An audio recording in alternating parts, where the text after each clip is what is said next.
Welcome to the September 28th meeting of the Penfield Board of Education. This meeting is called back to order at 6:35 p.m. Please rise and the clerk will lead us in the pledge. I pledge allegiance to the flag of the United States of America and to the republic for which it stands, one nation, under God, indivisible, with liberty and justice for all.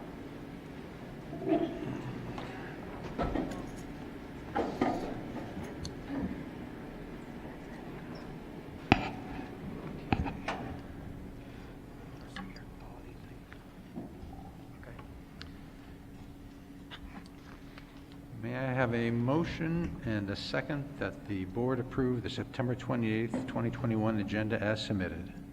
So moved. Second. Any questions or comments? All in favor? Any opposed? Motion carries. May I have a motion and a second that the board approve the following consent agenda? The approval of the minutes of September 14th, 2021 as submitted, the acceptance of the recommendation from the Committee on Special Education, the acceptance of the recommendation from the Committee of Preschool Special Education, the acceptance of the recommendation from the Superintendent for personnel changes, a request to approve the following bidder, which you have listed, A, Sound and Video, and the approval of a request to dispose of unserviceable textbooks. So may I have a motion and a second? So moved. Second. Any questions or comments? All those in favor? Any opposed? Motion carries. There is no treasurer's report today, which brings us to special reports. Dr. Putnam. All right. So we do have a special report this evening. Been very excited. This is our summary of summer programs. So I think we have chairs for everybody, but only 2 microphones. But I'll invite up, maybe, our Office of Curriculum and Instruction. And so joining us is Sheena Conway, our Director of Humanities, Jason D. Lorenz, our Director of Technology, Scott Dreschler, our Director of Special Education and Pupil Personnel, and Shane Watterson, our STEAM TOSA, Teacher on Special Assignment, and Nicole Whitehead, our Director of STEAM. And then we learned from last time, if you can just, when you're speaking, because we are wearing masks, is just lean into the microphone. I think the closer the better, about 12 inches, right around there. All right. Thank you. I was talking to the Oz. It's the man behind the PCTV back there. So I'll turn it over to you guys. Thank you. Oh, fantastic. Oh, here it is. Yep. Good evening. Thank you guys very much. We look forward to this presentation every year because this is our opportunity to really rant and rave about all the great work that occurs over the summertime. So I will start us off. My name is Scott Dreschler. I'm the Director of Special Education and Pupil Personnel Services. Our presentation is going to talk about summer programs, curriculum projects, professional development, and technology. So of the summer programs, it consists of our extended school year, specifically for students with disabilities, our elementary math and reading camp, and our virtual health programs. So extended school year this year, I have to give much praise to the teachers. We were able to secure teachers and teaching assistants and related service providers for all of our students this year. I can't see that far over there. I'm going to go over this way. I apologize. But we were 100% in person this summer for all students, inclusive of our related services. It was 6 weeks in duration, which it needs to be per the regulations. We ran, again, 2 programs this year. Program A is for our special classes, 1211s and 1213s, and Program B is for our related services. Rick Borman is the primary administrator with support from Emily Buss at the high school and Jen Lerner and Mary Sapone. They all plan it. And Taylor Ramsey, we had a little bit of a shift. One of our interns moved on to another district 2 weeks before, but they rolled with it, and Taylor Ramsey picked up and was able to really lead the team there. So this ESY Extended School Year program is determined by the Committee on Special Education each year at the annual review for a child classified with a disability. And it's based on regression data, whether it be over a couple weeks or 3 days, and each IEP coordinator collects that regression data over the year, and they bring it to the CSE, and they make a determination on whether a child qualifies for this 6-week program. They work on the primary skills to maintain these skills from where they were before. So that data is, in its simplest forms, if you knew 10 multiplication facts before holiday recess, you came back, it took you 4 weeks to learn those 10 before you maybe came back and knew 5. So the child regressed, so that's why they would qualify for this program. It was a staff of 25 teachers and therapists, and this year we were up probably about 10 to 15 students from where we are typically. We serviced 125 students, kindergarten through 12th grade. The special class programs, Program A, is for our students with disabilities in our 12-1-1 classrooms, and also our 12-1-3-1 pathways. Those classrooms, the focus is different in the regular school year, but again, the main focus of extended school year is to prevent regression for these students. It's a typical full day. They have all of their core subject areas, and they receive instruction in core areas for science and social studies, sometimes that review, but also some of the key vocabulary of the upcoming school years. Those teachers are able to focus on to be able to give them just a foundational experience there. Related services is Program B. So in related services, that's for students that qualify with speech and language or occupational therapy. We have some students that qualify for reading specialists as well, and they'll come in for 30-minute blocks or an hour block based on needs as determined by the CSE. Each year at the end of the summer, the special ed teachers share progress reports with the receiving teacher in the fall. So if you're going from 1st to 2nd grade, that special ed teacher that serviced them over the summer provides a progress report for that receiving teacher that receives them in the fall. So that communication is there. Also, one of the things that we've been able to tweak in the last couple of years is this year, because of COVID again, field trips are always something that the students and staff look forward to. They got really creative this year in being able to plan thematic field trips that are associated, one of which was the Olympics, and the Olympics were going on. So Sean LeBeau was a guest appearance there, be able to coordinate some things through physical education. Wild Wings brought in some wild birds. And they always do the very popular blueberry picking, which has to do with the kind of the healthy habits and things of that sort. And then the most popular was bowling. So they were able to do those things. It's really a great way socially, emotionally for the students that work hard Monday through Thursday to look forward to those things on Friday. And then also the staff. So again, much praise goes to the staff and the students that were there every day. And we actually were able to create a partnership with some local colleges where we were able to get some teaching assistants that were right out of school that weren't yet figuring out if they wanted to apply, but it was such a great partnership and they learned so much and we learned so much from them. Okay, good evening everybody. So I'm going to talk a little bit about our summer camp. This I believe is our 10th year in a row of running our math and reading summer camp. So students from all 4 elementary schools were invited to attend. We use data that was collected from September until February when we make our initial list, and then we continue to look at the data throughout the end of the year. We had 14 total staff members across all the elementary buildings as well. And we had lots of students attend. They were given the option to attend either in person or hybrid, which was a really nice option this year. Because we haven't been able to offer transportation before. So this just opened up the door to a lot more students that haven't been able to access the program before. So we were really, really proud and happy about that.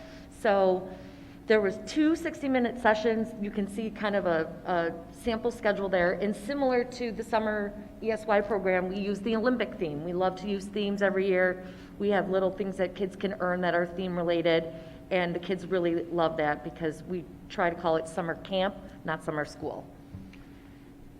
Good evening. I'm Sheena Conway. I'm the Director of Humanities, former Assistant Director of Professional Learning, and I'm going to share with you a little bit about our reading camp portion of summer camp.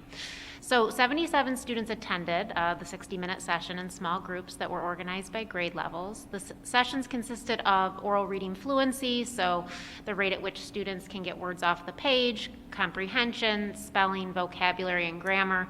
So we know these are all really important foundational skills for students as we hope they become strong readers and writers. You'll see the resources that we use like Super Kids, News ELA, Spellography. These are all resources that we we use during the regular school year. And Super Kids, again, as a reminder, is our K-2 reading program. Spellography is our word study program that we use grades 3, 4, and 5. And then News ELA is a digital resource. It's a really neat resource for our teachers because they can pull articles of just about any topic, and it's leveled, so it's accessible to students regardless of what their reading proficiency is. And for math, I'm Nicole Whitehead, by the way. I didn't introduce myself, so sorry about that, Director of STEAM, although Dr. Putnam did technically introduce us. But anyways, so we had 40 students attend summer camp this summer, a little bit of a smaller number than usual, but like I said, I'd like to highlight the fact that we had it hybrid. And so as you can see right now, here we have one of our teachers, Mrs. McClellan. There's 3 fifth grade students that are personally in front of her, and she had 2 on the screen at home. And it was a really nice way to offer some support and reteaching to students that, like I said earlier, may otherwise not have been able to attend. One other thing we did for math camp that was different this year than in previous years is for the last 9 years, we've done stations, and kids have rotated through stations. We got feedback from parents and students last year that said, you know what, we'd really like to stay with one teacher. They get to know my child more, it's a little bit easier, there's less transitions. So we tried it, and it worked out really well. We surveyed parents, students, and teachers again this year and got great feedback on that format, as well as the shorter session. We shortened it up a little bit because some of the feedback was that it was just too long for the little kiddos, and knowing that it's summer, we gotta, give them time to play. So it worked out really well. The 3 things that we had our teachers really focus on really haven't changed over the years because they're so foundational in math skills for our students. Those being number sense, one-to-one correspondence, place value, those types of things. Fluency in operations, math fluency is so important so that kids can free up their mental brain to be able to focus on harder things in front of them. And when the facts come easier, it's a lot smoother for them. And then last but not least, problem solving, which is always a skill that is challenging for all students. But reading those problems and dissecting them and using strategies to figure out how to solve the problem. So those were our focuses for all the grade levels. And like I said, we had great feedback, great attendance for the kids that came, and hopefully we'll be able to offer this program again next summer. I would like to give a big thank you to Nikki Heinzler. She was our camp coordinator for both of us. This is also, I think, her 10th year of doing it. She is so excellent at doing it. The cars coming in and out, and we even had the kids here at the high school because of construction and things going on. So she was, didn't miss a beat, and the kids thought it was so neat to, be in these big classrooms and big chairs. So all in all, it worked out really, really well. Similar to previous years, we also offered virtual health. This year we offered 3 sections with 85 students, which was a nice number. We love giving this opportunity to students because those kids typically like to come in and then take other electives that they might not otherwise be able to do if they took health during the school year. My child's gonna have to take it next summer. He's not happy about it, but he's going to. So the things that they study during the virtual health are similar to the course that we run during the school year. So things like nutrition and stress and healthy relationships, very strong emphasis on mental health and disease prevention, those types of things. So that was another successful program. So we are going to switch gears now and talk about curriculum development. And we just want to say how proud we are of all of our teachers. We had a lot of teachers in here in the building, and we all know it was a tough school year last year. And they were ready to go. They are committed to our students and to the work that we're doing. And we were super, super excited to work with them. One of the things that I personally love about doing curriculum writing for elementary is it is an opportunity for people from all different schools to get together. And there's not a lot of opportunities to do that during the school year. So that is just a great time for them to even have some casual conversations offline about resources and things that are working really well for them. So we had a very successful summer. Lots of math. Every year, we always look back at our math assessments.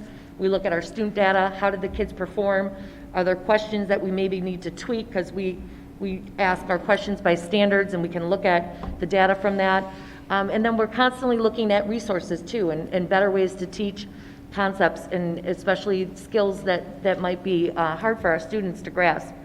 And then we also always create our pacing calendars and our curriculum guides together with teachers. You know, we know that it's more effective when teachers are really in charge of that, and they are the ones living it day by day with students. So it's great when they can say, you know what, yeah, I know last year we did this, but when it actually came time to doing it, you know, we could use a little bit more time here and a little less time here. And so that is a really great process that teachers are heavily involved in. And then I'll switch over to humanities. Transition to humanities curriculum writing. So lots of exciting work happening at the K-5 level. So our K-2 teams worked on revising assessments and their pacing calendars to align with that. They also began to review units through the lens of Rudine Bishop's article, Windows, Mirrors, and Sliding Glass Doors. So they're really trying to take a more culturally responsive approach to curriculum writing in the future. And so as we revise curriculum going forward, not only will we ground into that article, but we'll want to be grounding into the culturally responsive sustaining framework from New York State and the social justice standards from Learning for Justice. We also did a lot of exciting work over the summer, and when I say we, I really mean Shane Waters and our amazing STEAM TOSA, around the creation of integrated units.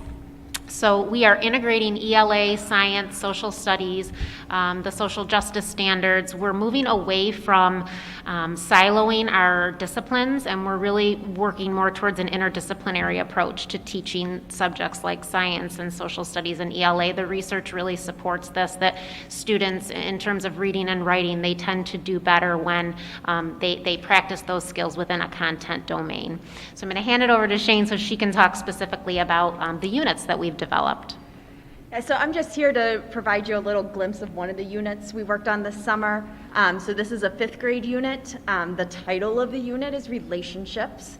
And so in an integrated fashion, we're talking about relationships in many different areas, starting with establishing our classroom community and the relationships that we have with each other in the building. We're really focused on those SEL goals to start the year, and you'll notice there's a couple text there. These were actually board adopted just in the spring. So our humanities committee is involved in this work, as well as our curriculum writers in the summer. And so these texts support those themes of empathy and community building and those SEL goals that we have in the early part of that unit. Then we start diving into the content, and we actually lead with science.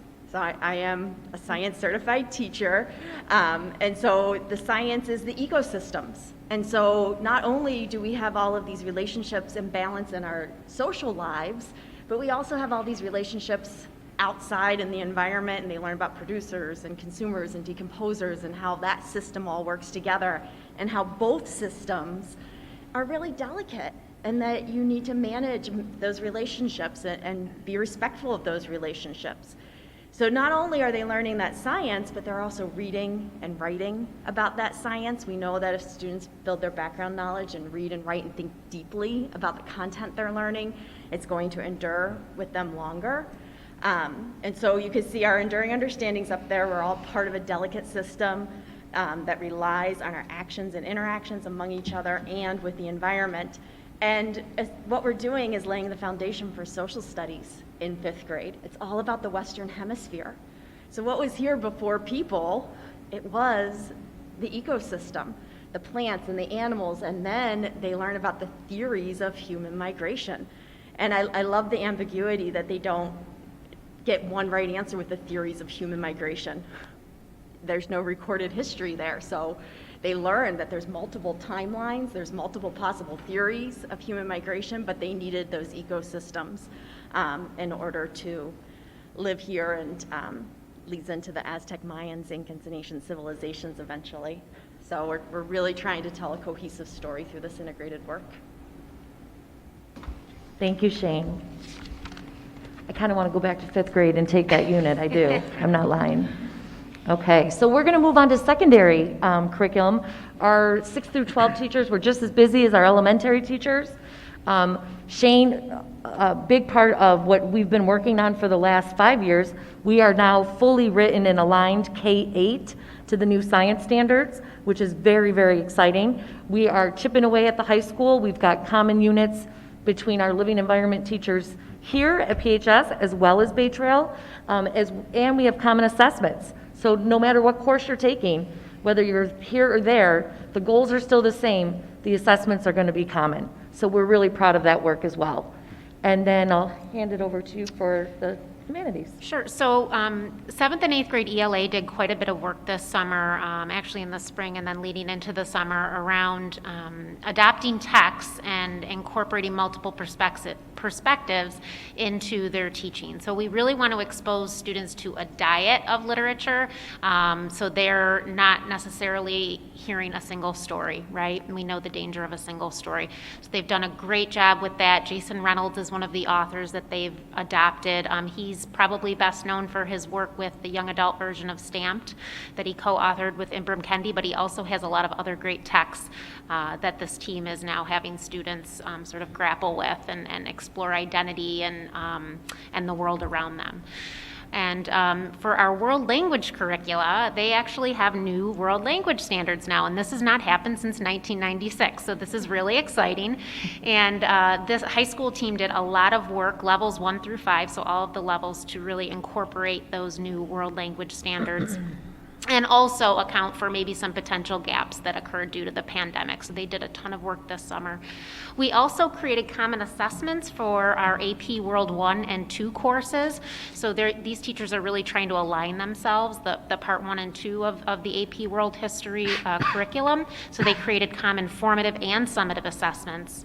And then lastly, our Global 2 teachers worked on revising common assessments, and they really are trying to help students rather than look at the course unit by unit. They want students to see the connections, the historical connections throughout the unit. So really trying to look at the curriculum as a whole rather than unit by unit. They also focused on targeted skill intervention. So historically, our students do not do that well with contextualization and document analysis. Those are tricky skills. So a part of the formative assessments that they are working on actually focus on contextualization and document analysis. So they did some great work this summer.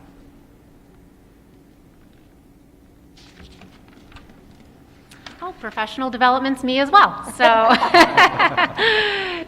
yep, I'll switch my hat. So we did a lot of great work in the professional development office this summer. We hosted our 2nd annual Diversity, Equity, and Inclusion Symposium. We've been fortunate to develop some great relationships with outside agencies, including Rochester Institute of Technology. So that picture that you see in the upper right-hand corner is of Dr. Tamika Wagstaff and Mr. Kareem Hayes. They've done several presentations for us. They are both affiliated with the Department of Equity and Access at RIT. Dr. Wagstaff's an assistant vice president, Kareem's a director. And so all of the sessions that we offered for the Diversity, Equity, and Inclusion Symposium this summer were really based on the CRS framework, the Culturally Responsive Sustaining Framework. And their session in particular was on creating a welcoming and affirming environment. Specifically, how do we make students feel safe when we are discussing sensitive or difficult topics in the classroom? We also had Penfield parent Nicole Doyley. She presented on critical thinking. We had a presentation by Keisha James, who's a Rochester City School District teacher. She presented on community building in the classroom. And then I also presented on understanding culturally responsive education, the why, the rationale for it. We also hosted Tom Schimmer this summer in a virtual way. We live streamed him in from BOCES. Actually, he was in Canada, and BOCES was also streaming him in. But we partnered with BOCES to make this possible, and this was really on the how and the what of standards-based grading. So as we have conversations about grading for equity and standards-based grading, we have about 25 teachers that were trained over the summer by Tom Schimmer. We also facilitated the Integrated Co-Teaching PD series that started in the spring. It carried into the summer. So we have PHS teachers that are piloting this in both ELA and math at the 9th grade level in hopes that we can continue this 10th, 11th, and 12th grade. I give all the credit to Emily Boss, our special education administrator, and Terry Marsh for planning and facilitating these sessions. They did a really nice job. We also facilitated a study of the book, So You Want to Talk About Race. So book studies have become quite popular in Penfield, and they are well attended, and we had both administrators and teachers participate in this book study. I highly recommend the book. And then last but not least, we hosted new faculty orientation. You'll notice that it has a new name. It's no longer new teacher orientation. We felt like new faculty orientation was more inclusive of the new employees that we hire in Penfield. We have speech pathologists and school psychologists and social workers, so we wanted to rename it.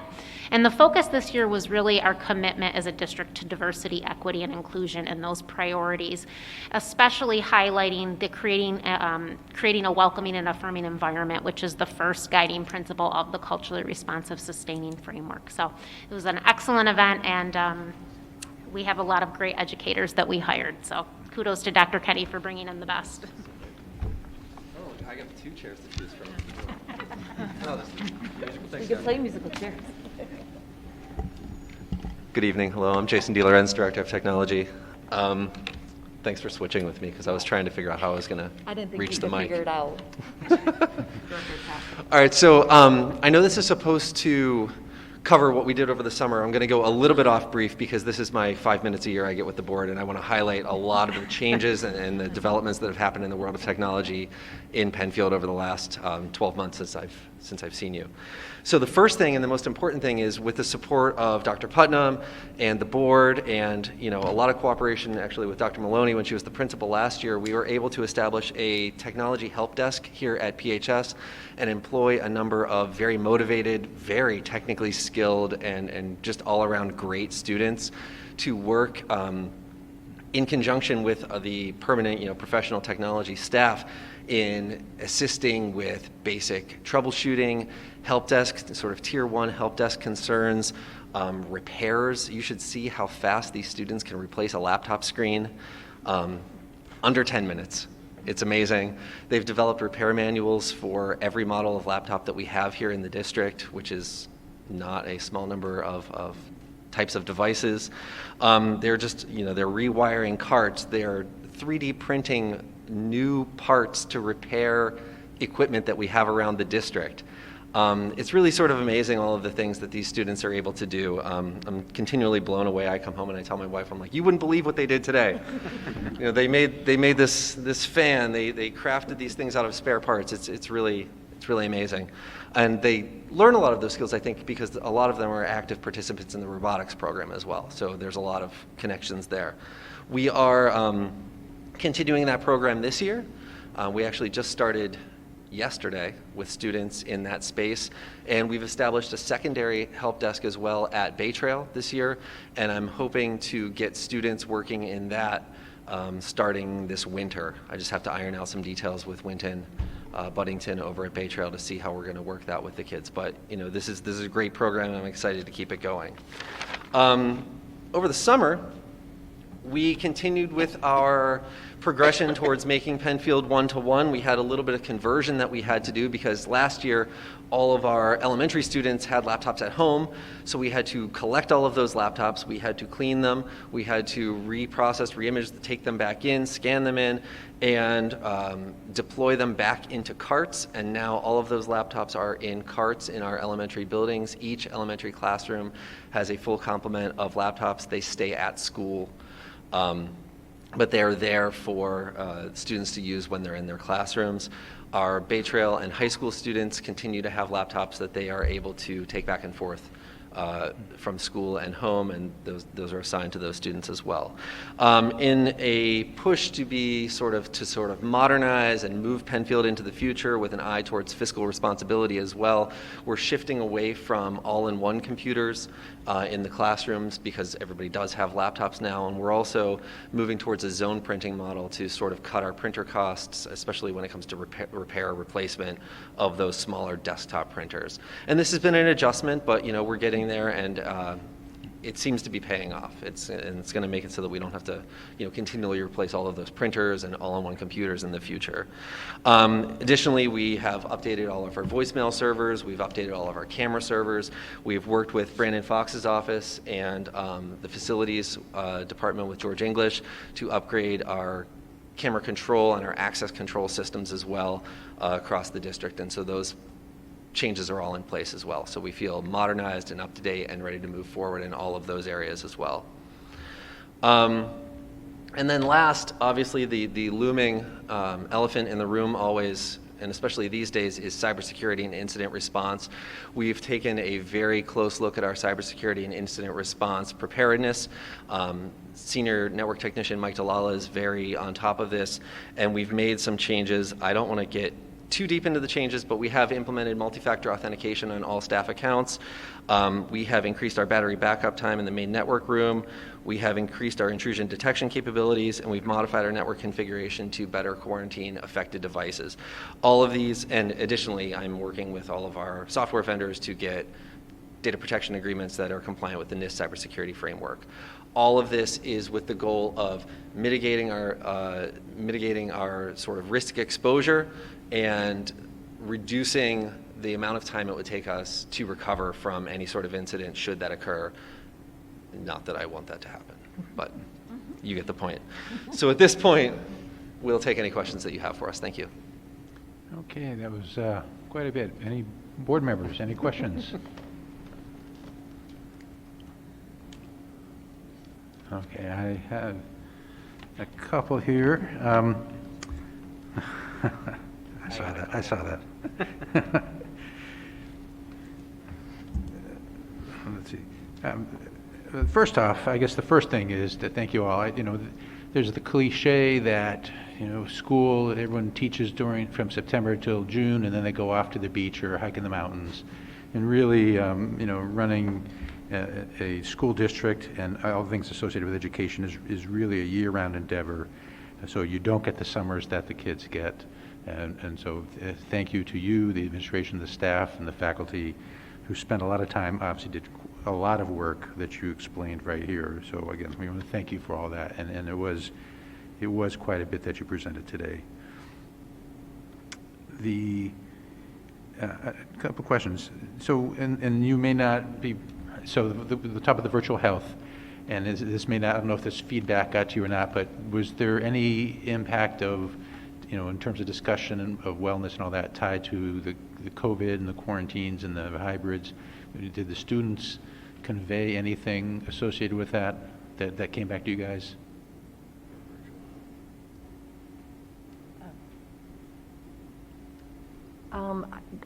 Honestly, I don't know the answer to that question. I could certainly reach out to the teachers and ask them. We had 2 teachers that taught it. But I do know that we've been discussing in our classrooms, particularly our living environment, life science classrooms. They've had a lot of interesting discussions about vaccinations and disease and things like that. So, and that started last year in our classes. So, but I don't know if there was are you wondering if there was a particular COVID unit type thing, or? It was more along the lines of, was that, the conversation can, the kids can drive the conversation as much as anything, right? Sure. And so were they driving it in that area, or was it just more the normal health type discussion? Yeah, like I said, I'll need to reach out to the teachers to get back to you on that one. Okay. But I will write that down. Thank you. And then the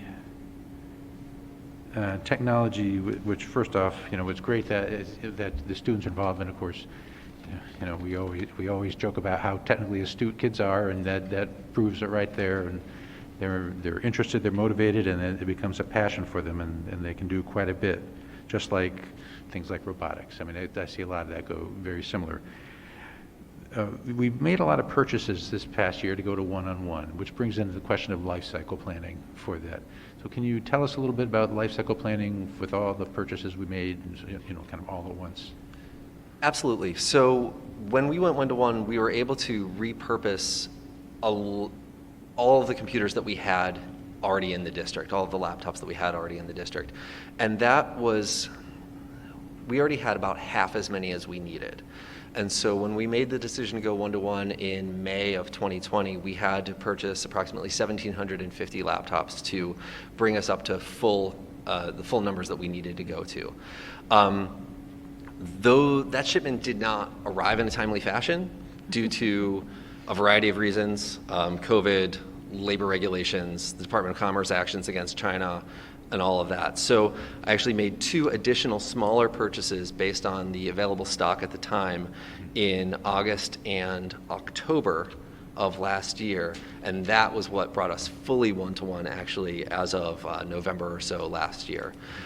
Because of that, I didn't make any additional laptop purchases in the spring, and so we were able to deploy new laptops this summer to additional students based on the stock that we had from the previous year.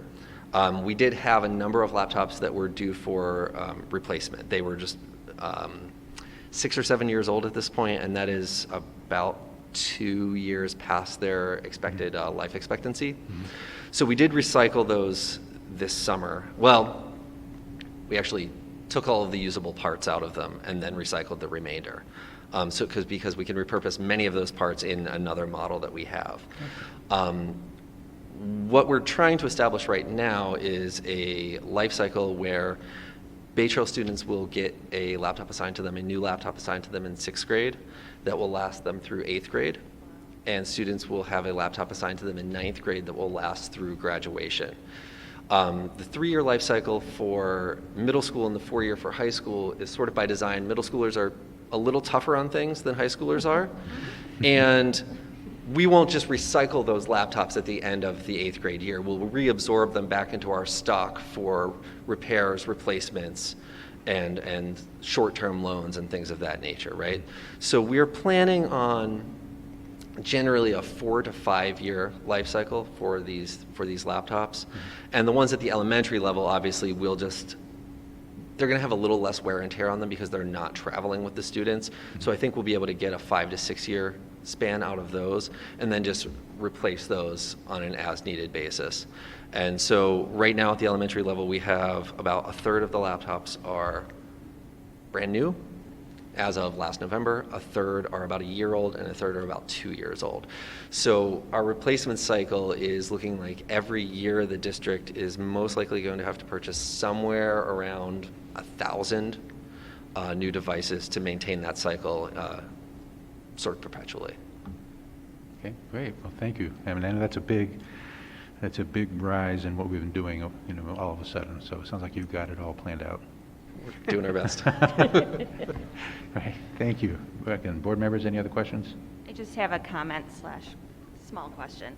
So I'm one of those I'm talking about summer school now, and summer programs. I was one of the parents who weren't able to take their child to summer reading programs, so I really love the fact that you're doing a virtual program now. Do you think that's going to continue into future summers, and what do you think that's going to look like for the future? Yeah, that's a great question. I mean, I know that we want to continue to provide access to as many students as possible so that we're servicing all the kids that show that they really need it. So we will, obviously all work together to come up with the best solution for that, but it really went well. So I don't see why we wouldn't be able to, I like to think that there are some things we could take from COVID, and that's certainly one of them, right? And it's great to hear feedback from you that your daughter liked it as well. Yeah, I mean, we weren't able to ever participate in it, but this summer we did. Right, so it was right. Great. So, we want to keep moving in that direction for sure. Thank you. All right. I just have just sort of a wrap up, unless board had any other questions. So I gotta say kudos in the sense of, I've been doing this for a few years now, and I don't think we've ever had a board presentation that actually hit all 3 of the district goals around academic excellence in the whole student, partnerships, and then Jason got fiscal responsibility in there around the zone printers. So just really just an amazing presentation. I know these are late nights. I appreciate the directors and Shane as our TOSA to be here to spend time sharing with the board and the community. Just wanted to piggyback on what Mark said. It is amazing, even though I was here all summer, to listen to how many things happened. And it's just again, a kudos to all of you as leaders, because every one of you found a way to push off those accolades to staff, to students, to the great work that the people in our trenches are doing every day. And I think that's just such a sign of a strong leader to look out. You all named names, you all gave push those accolades to the people, other people that were working, our teachers who were not, I'm sure they found time to hike and swim. I did, but also really put a lot of work in all summer long. If I didn't say this was a summer programs review and we just gave this presentation to people, they would say, oh, that's what you did all school year. But you managed to accomplish this in about 8 weeks, and it's just amazing. And so it really is just a thank you on behalf of the entire district and the board for the work you did this summer. And again, amazing to have a presentation that actually hits all of the goals that I will put into my evaluation at the end of the year. So thank you very, very much. And just as a former 5th grade teacher, those integrated units are awesome. I just keep hearing, obviously we know that in the world of New York State with 3 through 8 testing focused on math and ELA, always is where do you fit social studies, where do you fit science, and these integrated units are just really cool to look at. And I've been in some classrooms, teachers are excited, I know the kids are going to just love it, and that's such a cool way to make it more than just a reading or writing, but connected to the learning they're doing in both science and social studies. So thank you very, very much. And as your gift, you don't need to stay for the rest of the board meeting. So thank you. Thank you so much. Have a great Thank you. evening. That concludes special reports. Well, thank you, Dr. Putnam. Which brings us to our student representative report. And Lila Harvey, you did a great job the first time, so you got to follow it up. So take it away. Thank you. Just to start off with a couple of district-wide updates, all schools have had their respective picture days, and Indigenous Peoples Days coming up on October 11th, and students will have a 4-day weekend, and I know many are looking forward to relaxing during this long weekend. Moving on to the high school, senior Catherine Healy has been named a National Merit semifinalist, and she is one of 16,000 to receive this honor. In addition, many current students and Penfield graduates have been named AP Scholars. Today, during lunches, there was a club fair where many students were able to learn about the many clubs here at PHS. Some include Model UN, Key Club, Photography Club, and Student Council. Honestly, there's a club for anyone, and if there's a club that you want to create, many teachers will be happy to do that for you. And also college visits are in full swing, including both virtual and in-person visits from schools such as Dartmouth, U of R, Syracuse, and the University of Vermont. Moving on to Bay Trail, students in House C learned all about Newton's third law through an experiment demonstrated by student teacher Mr. Cho. And now at the elementary schools at Scribner, Suzuki has begun once again with Ms. Nadrick. At Indian Landing, kindergartners are playing instruments in music class and learning all about rhythm. Indian Landing also hosted a back-to-school bash for students and their families. And 5th graders are ready to welcome the 2 new students joining their class with posters they made to show their enthusiasm about their new classmates. At Cobbles, students are once again enjoying team games and PE classes. And finally, at Harris Hill, 5th graders are having fun being anchors on Harris Hill's morning show. And Mrs. Kaiser's students are learning all about different cultures and ways to say hello in different languages. Thank you. Great, thank you. Any questions for Ms. Harvey? Great job. Great, thank you. And, 1 second. Which brings us back to Superintendent's report. Dr. Putnam. Thank you. I do have just a couple of student staff honors. Our student rep once again stole my thunder, but I have a photograph, so I'll try to catch up. But you did a great, great job. And then we do have some updates, both COVID-related, curriculum-related, traffic-related, and then a reminder of upcoming important dates. And so we did talk about AP Scholars, and thank you. And the names of our AP Scholars, I believe, are listed in the agenda. But our AP Scholars with Distinction, AP Scholar with Honors, and AP Scholar. And just again, goes back to the rigor in course selection at the high school, and our students really always working to excel. And then very specifically, congratulations to senior Catherine Healy on being named a semifinalist in the 2021 National Merit Scholarship Competition. And I just love when we look at it in these numbers that she is among 16,000 semifinalists, which that sounds like a lot of people, but selected from over 1.6 million juniors who took the qualifying exam last year. And she now moves on to compete for one of 7,500 national merit scholarships. So just, it really is an amazing honor, and kudos to Miss Healy and all the work she put forth. I also have a positive for a couple of our teachers. Penfield teachers Molly Fuller at Harris Hill and Jennifer Vibber at PHS participated in the Monroe Assessment Project. The Monroe Assessment Project, actually we have had lots of teachers across K-12 take part in this ongoing professional development around assessment practices, and both Jennifer and Molly made significant contributions to the MAP community, and their work in learning had great impact on their individual students. And they also contributed to an article, Professional Learning That Lasts, written by the project leaders.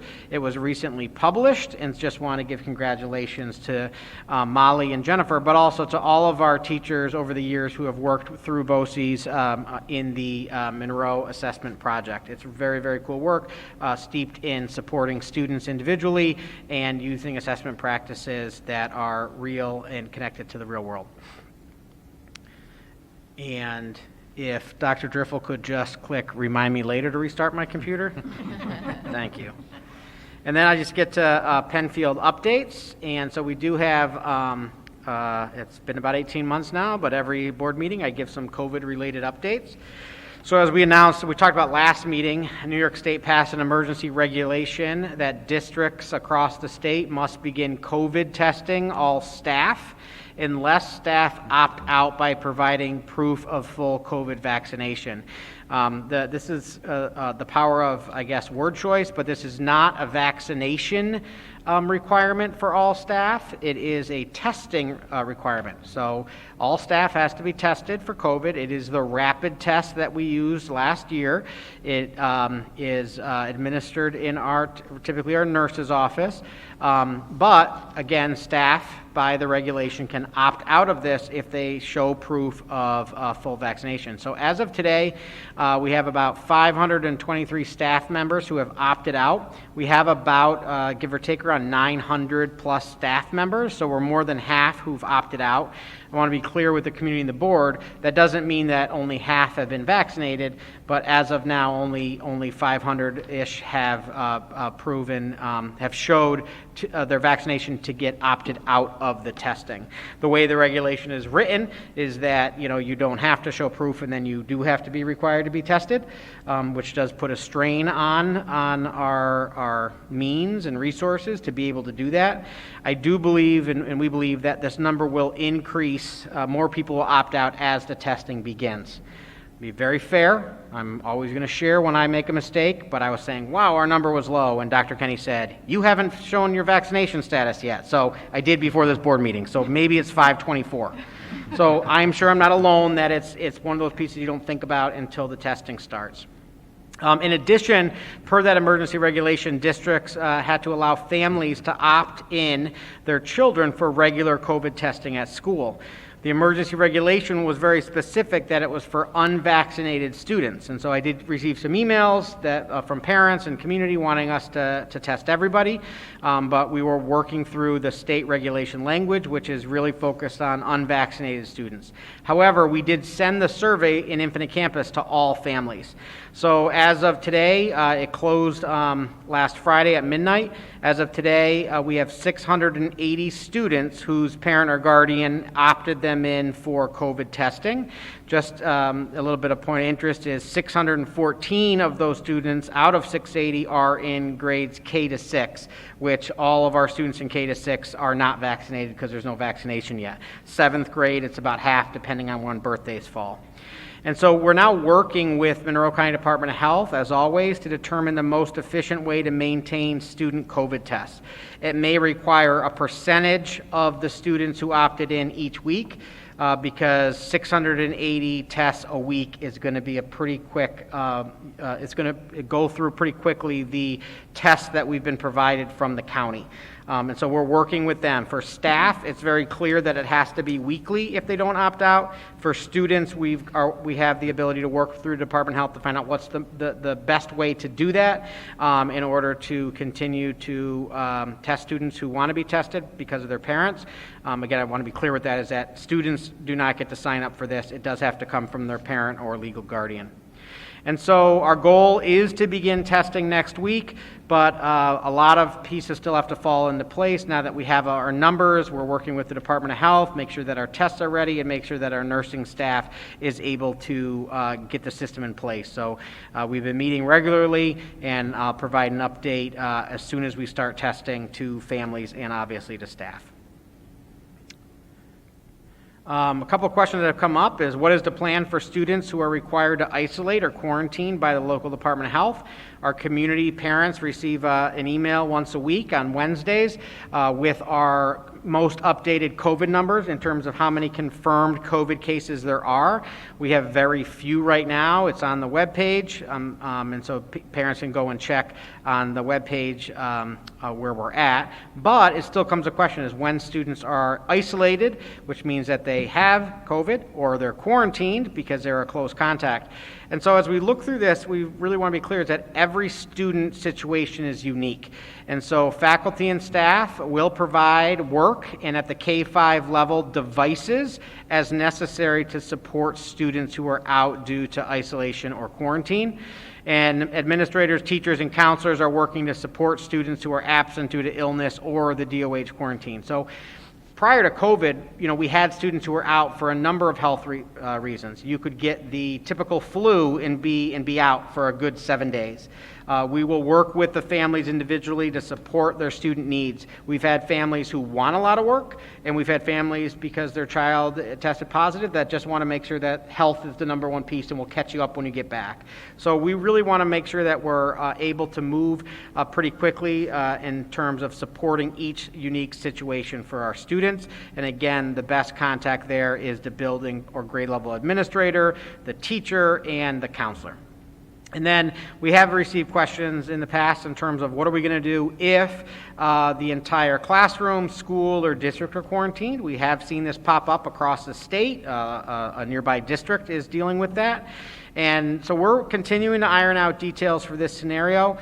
We do plan to use Microsoft 365 and Teams across K-12. That will be our single platform. We learned last year that we had a couple different platforms. And then secondary students most likely will be attending their scheduled classes via Teams, but that makes for a very long day for like our kindergartners or our first graders. And so we're continuing to work through that, and once full plans are finalized, we'll share those if and when we have to quarantine. We're hopeful. We've been really good. No cases have been tied back to schools because of universal masking, because of our distancing, because of our sanitation, all of those protocols that we talk about, and we realize that the community is at odds across the nation on what's the right thing to do. But I'll say what I've said in every other meeting is I will do just about anything to make sure that students are in school 5 days a week from now until June. And so, again, those protocols are working. We're working closely with the Department of Health, and we're hopeful that we can maintain in-person learning all year long, and we're off to a good start with that. Additional COVID-related updates. On Friday, we sent an email out to the community. Penfield did hold off on allowing parent volunteers for the first month of school. We wanted to get everybody back in place. We wanted to see how things were going. Many other districts allowed parent volunteers right from the get-go, but we wanted to really take a cautious approach with this. So we are going to begin allowing parent volunteers again starting next week, October 4th. The current policy, which has always been in place, requires the teacher and the principal to approve all volunteers. When we talk about parent volunteers, we're typically talking about K-5. I want to be very honest. I have a middle schooler, I have a high schooler. The last thing they want is dad coming into class to help out. But at the K-5 level, we see a lot more parent volunteers in requests for parent volunteers. And so parent volunteers have to follow all the school rules, including all the COVID protocols, masking and distancing. We are continuing to not allow, for the foreseeable future, parents at the K-5 level have had the opportunity to come in and eat lunch with their child on occasion, but due to the 6 feet spacing and due to the unmasked during lunch and that our elementary kids are not vaccinated, we are holding on allowing that coming in to eat with your child at this time. And we're going to continue to review and modify our COVID-related protocols in collaboration with the Monroe County Department of Health. So if something happens and our numbers start to go up and the Department of Health is worried about parent volunteers, we might have to return and say no parent volunteers for a certain amount of time. But right now, we feel very comfortable. The Department of Health has been supportive, and again, districts across the county are doing the same. Just a staffing update. You may know, if you've watched the news, is that, or looked at all our emails or all of our posts we put out about hiring, that there really is an interesting happening, not just schools, but we're here to talk about schools, that nationally across the state and the county, there have been shortages of many school district positions. And shortages are seen more in some areas than others, and Penfield specifically is continuing to recruit for positions that we typically have a pretty good handle on in the beginning of the year. But these are food service workers, cafeteria and recess monitors, hall monitors, especially at our secondary buildings. All of those, just so you know, are not civil service positions. Anybody could do them. Anybody in the audience that maybe wants a little job during the day, anybody at home, a grandparent, anybody can to do this. And then we have school bus drivers, which again is a national issue that our legislators are working on to try to change some rules about the type of license you have. But we do have paid training for school bus drivers, school bus attendants, clerical positions, buildings and grounds, and then substitutes for teachers, teaching assistants, and nurses. For teachers, you just need a college degree. You don't have to be an educator to be a substitute teacher. And interested candidates can go ahead and visit our jobs page at penfield.edu. You can also call Dr. Kenny directly over there. He's happy to help. And we're putting the word out, and thanks to our PTAs who have shared this information. But if I have an audience, I'm going to just talk about the fact that we have lots of openings. We're running our school, our classrooms have teachers, but it's many of these other positions that are really important. So we'll continue to talk about this. And again, it's not just a Penfield issue, it really is across the county, state, and nation. Some curriculum updates, and I'll turn to Dr. Maloney. Dr. Maloney, I'm on a roll here, but do you want to take the next 2 slides and talk about the partnership with Bavona? I don't know that role. You know, you give me a microphone, I can go forever, but I want to share the spotlight here. I'd be happy to. So, as you may be aware, Aaron's Law was recently adopted by the New York State Department of Education. And under Aaron's Law, we are required to teach child sex abuse and exploitation prevention classes to students in grades K through 8. We are very fortunate. Our BOCES has partnered with Bavona, the Bavona Child Advocacy Center, which is local here in Rochester, to teach this content. And through this partnership, we will be able to access and have staff members, trained staff members from Bavona come and deliver these lessons to students for grades K through 5. In order to teach these lessons, Bavona uses a program from the Monique Burr Foundation for Children, and the goal of this program is to help keep children safe, empowering them to spot and respond to bullying, cyberbullying, child abuse, and digital dangers. I don't have a clicker. Oh, sorry. One more. There you go.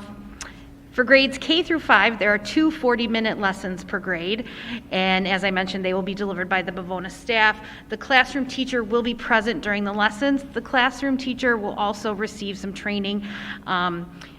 These can be difficult conversations, and we want our teachers to feel supported. Bavona will come in and train our teachers beforehand to help support students when these lessons are delivered. The lessons will begin at Harris Hill in October, and the Bavona staff member will cycle through all of the elementary buildings, ending with Scribner in January. We recognize that being that this is sensitive information, we'd like to be transparent with families and offer a virtual information session next Wednesday at 7 p.m. The Bavona will actually be facilitating this session, and tomorrow we'll be sending out an email to families on how families can access this session. There are also lessons for grades 6 through 12. Our health teachers will be attending training through Bavona on these lessons, and when those lessons are going to be taught at those grade levels, we'll be getting information out to families. But through my conversations, my entry-level conversations, Mrs. Potter's entry-level conversations, we have heard from families loud and clear that they would like transparency relative to these types of discussions, this type of curriculum. So we're going to be very transparent. Other districts, you may have heard about this in other districts. I believe tonight, actually, Fairport, Bavona was facilitating Fairport's virtual family session. So we're very fortunate. Bavona is an amazing resource, and we're very fortunate to have them not only in our community, but able to support delivering this instruction to our students. Thanks, Dr. Maloney. I think I would just add that with Bavona, what's nice is our consistency. When we have kindergarten through 5th grade amongst 4 separate buildings, having Bavona do the education, these 2 lessons, which again fall under Aaron's law and requirement, it's nice to have that consistency that all students are hearing the same thing and getting the same content. And I appreciate that very much. And again, most of the schools in Monroe County did partner with Bavona through a BOCES coaster. I have a little break here. I've got some more updates, but I figured we'd break in terms of questions from the board on anything COVID curriculum related. Thank you, Dr. Putnam. Board members, any question? Catherine? I have 2 questions. We'll start here and go backwards. So for the Bavona presentations, there's 2 40-minute sessions. So what will students be able to do if they are absent that day and their families want that instruction? So actually, there's a couple different pieces relative to that. That's a great question. So the resources will be shared with families. We're actually getting those resources. There are also resources that accompany the lessons so that families can help support the conversations at home. Okay. So families will be able to access all that through our website. Okay. We'll have that all posted. Okay. Great question. All right, thank you. It actually reminded me, families will have, we understand that being a sensitive topic, students all come with what we refer to as invisible backpacks, whether it be trauma-related or an event experience that they've had. So in some instances, it may be appropriate for a student to opt out. Yeah. And we understand that and we respect that. So families will have the opportunity to opt their child out, should that be necessary. That sounds good, too. I appreciate you addressing that. I hadn't even thought about that, but that's a good point to make. Thank you, Leslie. And then I have a COVID question. For the... While we're on this topic, Oh. can I ask a Leslie question? Yeah, Do you sure. mind? Could you explain, I'm confused about darkness to the darkness to light training that Bavona does, is that, and maybe you don't know the answer to that, because is that more like adult training? And then Can you I speak to start that? thinking The like, darkness to light training? So my understanding, and I'll Yeah. check my understanding with you, Tom, is the darkness to light training is specifically for adults Yes. to identify when abuse is occurring. Yep. so then if we're talking about, maybe this is a little off topic, but consistency for our students and adults, is that something we should be looking at as part of what we're doing? Yep. So I think, first of all, I just want to note that really good role modeling, checking for understanding. I thought that was good to bring this on the road. But I do think that where your question is, Lisa, is that there is a training Bavona does called Darkness to Light. And we have had a number of teachers trained for that. It's been a PD we've offered before. So as we work through this, yes, there's some combination.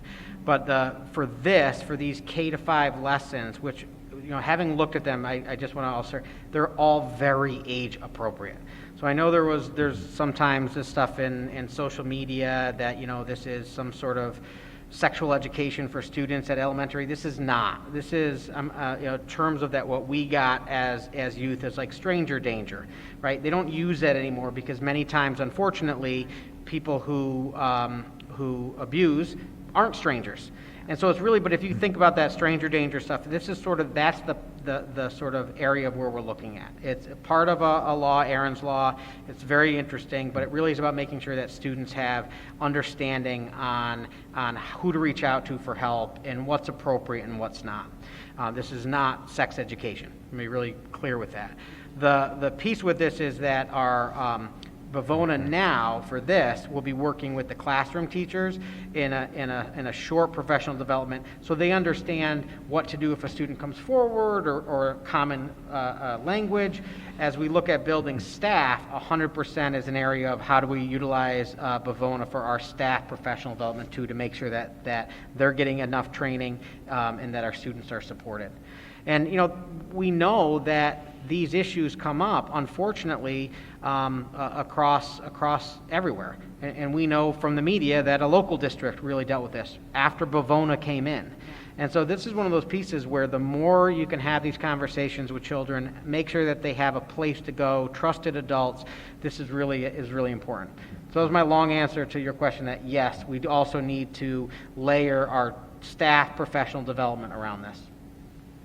Catherine? Okay. Is there do you want to see about any other Bavona questions? Can I ask a question? Sure. So are we looking to continue this every single year with Bavona? Is So that our, it's a 1 year now. Okay. And with everything we do, we'll see how it goes, but if it works well, it does meet the letter of, we do have to provide something under Aaron's Law. Right. This meets that. It utilizes the most recent research to make sure that it's age appropriate and supports student learning. So yes, we would envision working with Bavona into the future. That would be great, as opposed to our classroom teachers having these lessons embedded, and then again, it goes back to that consistency.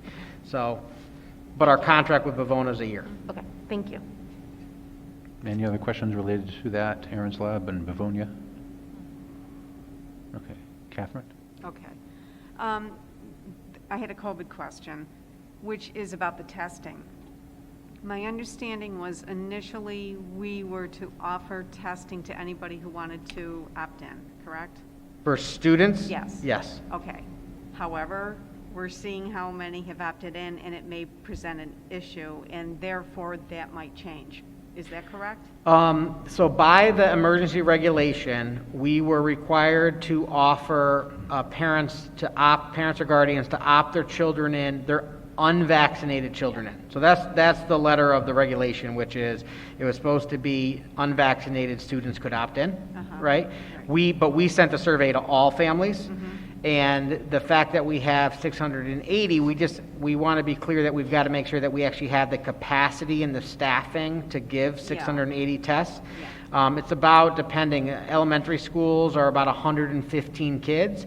That's a lot to do in a week. And remember, our nurse is still trying to work with kids who have to come in for a scraped knee, for diabetes checks, for all the other things the nurses are doing. So we are looking at, based on those numbers, if we can, the Department of Health has been very open that maybe we return to what we did last year, and it would be a percentage. So maybe 10% a week of the people who opted in, or 15 or up to 20% a week of who opted in. Does that answer your question? Yes, it does. Yep. And the reason why I'm asking is because I was at a PTA meeting last week, and they asked that question if it was going to be a percentage, and at that time, I was able to say it's going to be all students Yep. who have opted in. And I just want to make it clear that it is possible that that will change. Yeah, thank you. And that's where we're trying to figure this out. I mean, the Yeah. other piece we've realized is looking at this is having a student have to test every week it might be pulling students out of class. It might be, how do we do this in a way that is also good for our kids, Right. but also gives us that baseline data we want, which is it everybody or is it a percentage like we did last year? The only difference is last year that percentage was given to us by the state. We had to do first we had to do 20%, and then it shifted to 20% a month, so it was end up being about 5% a week. That's a much more realistic number to do, and so that's what we're working on. We have a meeting tomorrow now that we have all of our numbers in terms of how many tests we have to give a week and how that can look. So we'll update the families who opted in with how this will look in the school. And the same thing we'll do last year is that if a student is tested, they will get an email. It's an email generated from Infinite Campus saying that your child with their name was tested, they tested negative. If it's a positive test, you're not going to get an email, you're going to get a phone call. Yeah. So, because if you test positive, you do have to follow all of the protocols for being out. You do have to go get either be under quarantine or get another test to attempt to come back. Right. Does that answer your question? Yes, it does, and I appreciate it. Thank you. All right. Board members, any other questions? All right. But there's more. All right, so I will turn to Dr. Driffel about this, I think. Dan, you want to take this one? So just I would love to. Oh, awesome. So this is about new school year traffic concerns we've heard from and what we're doing. Yeah, so thanks, Dr. Putnam. Good evening, everybody. We wanted to keep the board apprised this evening of multiple concerns that we've received over the first few weeks of school regarding traffic, particularly as it relates to pickup and drop off at Penfield High School and Indian Landing Elementary School. The concerns have come from the entire stakeholder spectrum: staff, families, students, neighbors, legislators, law enforcement.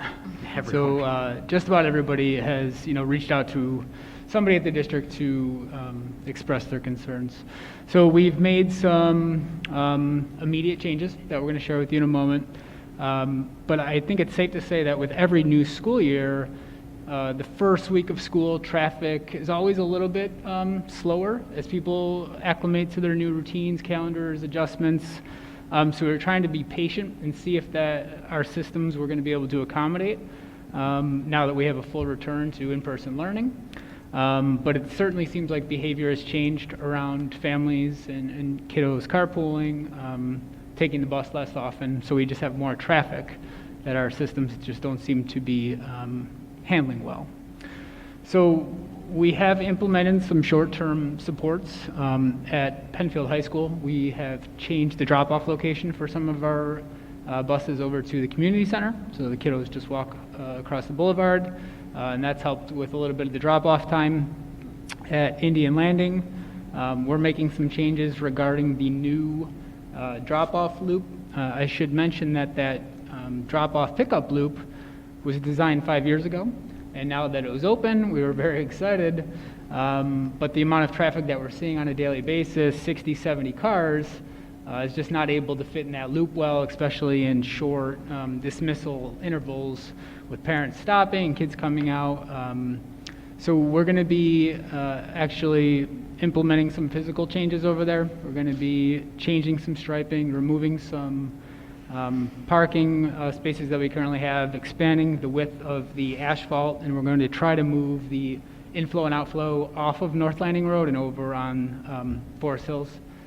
This will alleviate some of the law enforcement concerns from the town of Brighton, as the traffic on North Landing has gotten bad and people are making some reckless decisions just trying to get in and out of traffic.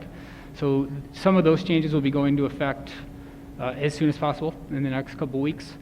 We've also had conversations with our architects and site engineers about longer-term solutions over there that would require bidded site work. So it's going to disrupt operations enough that it's probably not something we'll be able to achieve within the school year, but maybe something we can look at for next summer. In the meantime, the changes that we're making are going to double the linear footage of space available for cars that we think would accommodate the current capacity. I know Marcy Ware is excited about the changes. We've passed along the design to law enforcement over in Brighton, and they think it'll help out a lot. So over the course of the next month or so, hopefully those will be in place and will at least cut down on some of the more overt safety concerns. I know that we're also partnering with the town and county on ideas regarding traffic flow, traffic signs, traffic signals, some more information to come on that. I should also note that in the planned capital project vote that we're aiming for come later this fall, later this December, we're building a new transportation facility in that proposed project. So that would move all of our dozens and dozens of buses off of 5 Mile Line Road, and while it might not completely alleviate the traffic that flows through there in the morning and the afternoon, certainly having 60 of our buses not pulling in and out will help. So that's a longer term solution, nothing that's going to happen right away, but for the purposes of this evening's meeting, I just wanted to make the board aware that we're hearing the concerns, we're trying to address them as soon as possible. We urge you to be safe, we urge you to be patient, and we'll continue to try to optimize the flow of traffic. Just as an add-on, Dan, you might have mentioned it, is with the traffic light at High School Drive and 5 Mile, that is a county traffic light, but there are conversations now at the county level with a traffic light study, and hopefully, I have received just recently some calls about, changing the light arrow and how the arrow turns. Like, we don't have any control over that, and neither does the town. It's a county light, county road. But there are conversations at the county level, which have been great. Our director of transportation has reached out as well, and hopefully that can be some changes there as well for safety. Yeah, you got it. Thank you, Dr. Driffel.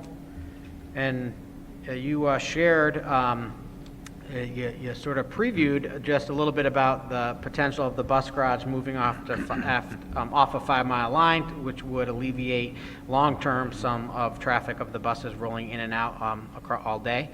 And just an update on our transportation facilities project is that there are some important dates. Just wanted to remind the community that next week, Tuesday, October 5th, is our first public information meeting that'll be held in the PHS Commons at 7 p.m. We will be videotaping that for people who cannot attend. It does fall on the same night as the Bay Trail Back to School Curriculum Night. We work to try to shift that, but beginning of the year with so many things happening as well as athletic events, that just wasn't feasible.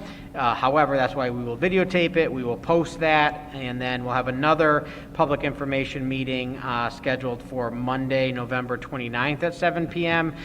Probably the high school commons, but we're going to say location to be determined right now.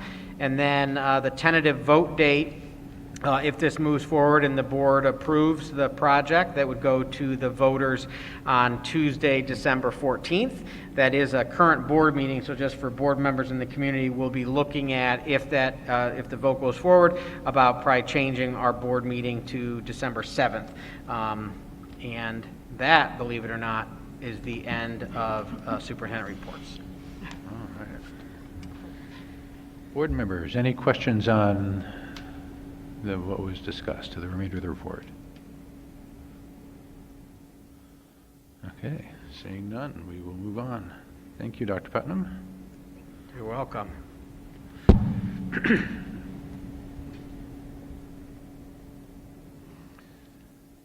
Which brings us to section 6 on the agenda, which is a contract with Sylvia Learning Center. The district is contracting with the Sylvia Learning Center to provide supplemental educational services on behalf of Our Lady of Mercy. The contract is not to exceed $58,512.42 and will be paid through Title I funding. The district will receive Sylvia's services at Our Lady of Mercy and at all Sylvia retail locations. The program includes diagnostic assessment, guided instruction, and progress updates that will be available to parents, teachers, and the OLM administration. It is recommended, or may I have a motion that the Board of Education authorizes the Superintendent of Schools to enter into a contract with Sylvian Learning Center on behalf of Our Lady of Mercy. So moved. Second. Any questions or comments? All those in favor? Any opposed? Motion carries.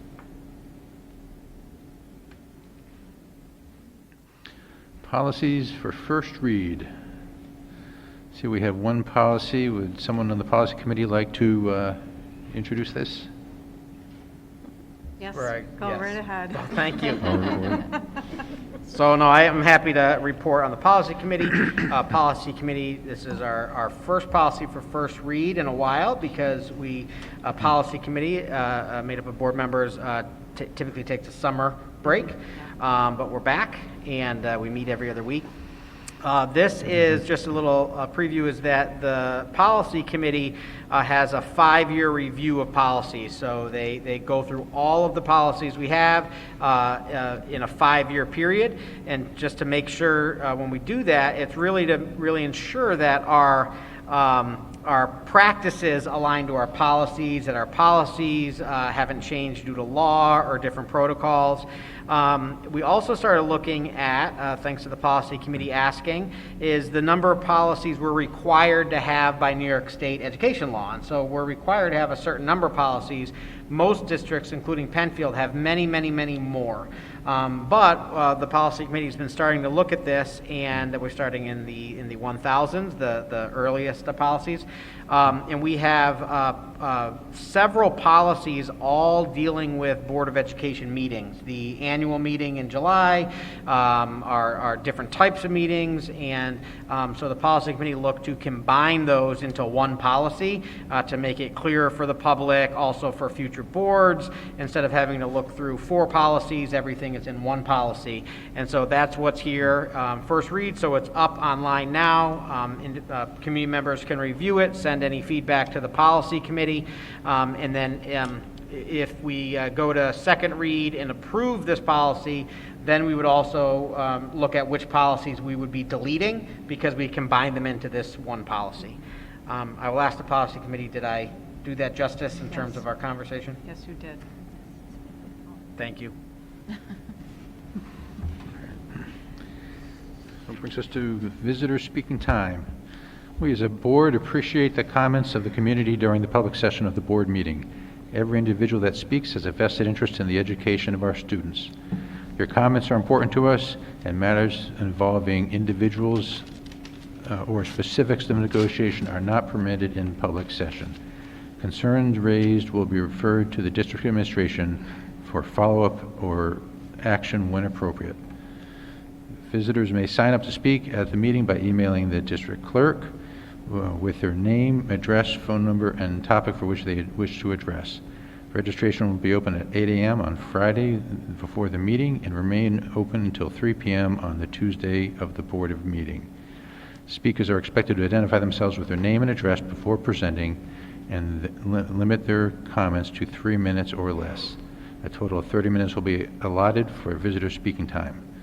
The board will not be responding to comments during the session, but please be assured we are listening. Finally, we ask that all speakers to model the conduct that we expect from our students in school daily. Please be respectful of others in your words, conduct, and demeanor. Thank you. So today we have one speaker, Catherine Chimas. Ms. Chimas? Okay. I think, well, it looks like she's not here tonight. That was the only person who had signed up, so that concludes visitor speaking time.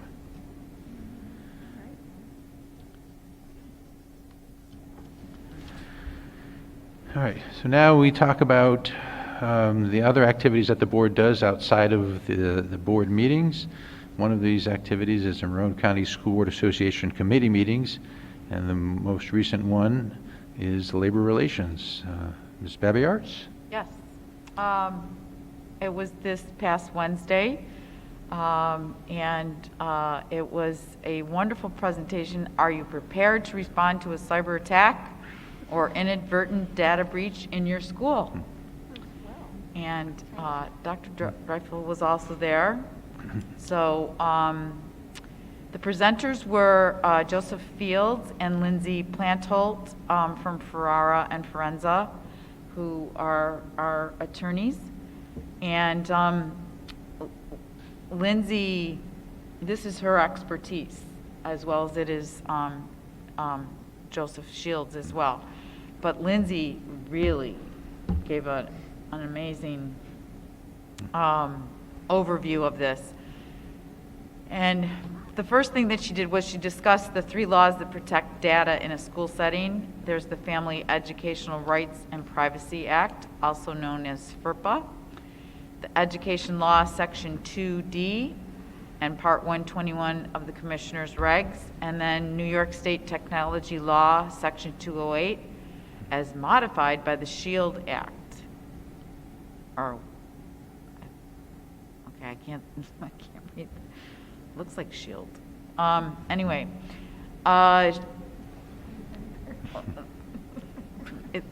this is from Becky. There's all these. You're doing a good job. Yeah. She went through the types of data that is protected by each law, and she also detailed the legal obligations in the event of a breach regarding reporting requirements, disclosure requirements, and notification timelines for each law. And there's a whole bunch of stuff that I'm going to now throw it over to Dan, because it really pertained to all the business stuff and everything else that I didn't quite understand. Yeah, thank you. It was a informative, if not sobering session. Ransomware, cybersecurity hasn't been in the news as much lately, but last year we know with the COVID ramifications and virtual learning modes, schools and municipalities as a whole became really soft targets for these ransomware attacks. So the session was fantastic. It spoke a lot to the best practices that Mr. DeLorenz had highlighted earlier tonight, some of the evasive measures and defenses that we've implemented. But then it also said, like Barb did, some of the legal requirements on behalf of the entity around what exactly is a data breach, what information is included, what notifications are you required to provide, to who, to when, what's your obligation to involve law enforcement, what are the tactical balances between insurance and dealing with the extortion attempts. So we know we had a local school district here last year, had their systems breached, so nobody is completely safe from it, but just kudos to Mr. DeLorenz and his team for all the work they've done to keep our technological systems secure. There is only one other thing that that Lindsay was really huge on, was to educate the faculty and staff, and to educate them again, and to educate them again, and to educate them again. That's the one thing I did get. Just keep educating them that this could be a significant problem. So. I would just share on that is that again, Dr. Driffel mentioned kudos to Mr. DeLorenz, but he meets with Dan and I on a monthly basis. We review things. They talked about today the multi-factor authentication. That's where anybody with our devices who wants to get on the network outside of their house, outside of the district, you've got to get a text message or a phone call. Those pieces that you see more and more in the business world, the schools are putting into play in order to do everything we can, and a lot of training, a lot of professional development for this. So it's huge. A lot of PD need. They're highly recommending that. So. And one of the things was an exercise in sending out an email to catch somebody? It's the phishing. So, Phishing, yeah, yes. we've done a cybersecurity audit in this district, and the board's aware of, and one of them is that we do send out sort of these, it's phishing, and if people open it or plug in information, there's some things there. If you look at our emails, if you're in our system and you get an email that's sent from somebody outside the system, there's a banner that tells you that, because even if the email looks like it's Yeah. coming from inside, the banner will always tell you if it's an outside Right. email. Yeah. There's lots of those pieces there that it's just, so unfortunately, the new world that we live in. But I will tell you that the district does quite a lot. I don't think anything is ever foolproof, No. right? But it's really about that training and the work we do. And again, that's where our technology team in our business office are really forefront thinking in terms of what we can do to make sure we're not a victim of it. I'll just give you an example too, these little things. So if you go onto our webpage now, we used to have a directory where you could plug in Tom Putnam, you get my email. And one of the suggestions of our past audits have been to not do that. And so we have shifted where a number of other districts in the county have gone and across the state, where if you go in, you can still search and you'll get my name or whoever you're looking for on our staff, and then you have to click a button to email. It'll open up a window, you can send an email, but you'll never see that staff member's email address. It's a small thing, but it's those pieces of people outside of Penfield able to come into a district and figure out who the treasurer is, who the superintendent is, and try to hit those people in those phishing attempts. And as we tell staff all the time is, nobody here will ever ask you your password. It's one of those things. No one, if anyone emails you and anything and says, I just need your password, Right. that is a pretty straightforward phishing attempt. Barb and Dan, I think you guys hit that out of the ballpark there. Yeah. It's a great presentation. Absolutely. And it was a good lunch. So, while we're on the topic of things that the board members do outside of the meetings, as school starts up, this is also the beginning of work for the parent organizations, the PTAs, PTOs, PTSAs, and the board members. We all work together to divvy up the meetings, and we try to attend as many of the meetings as our schedules allow over the course of the year. So, again, we've already gone through September's meetings, and we're signing up for October's. And this is one of those opportunities where we get the chance to sit a little closer to the parents and hear what they're doing to provide more fun for the students, because they're not providing necessary educational needs. They're trying to do things to make it a little more enjoyable, for the students, and do things for the teachers as well. And again, they do a lot of good work, and they're always looking for parents to join them and to help them out. So if you would like to do things for your students, please consider the parent organizations. So that brings us, there's no unfinished business. Is there any new business? With that, may I have a motion and a second that the meeting be adjourned at 8:06 p.m.? So moved. Second. Any questions or comments? All those in favor? Any opposed? Meeting adjourned.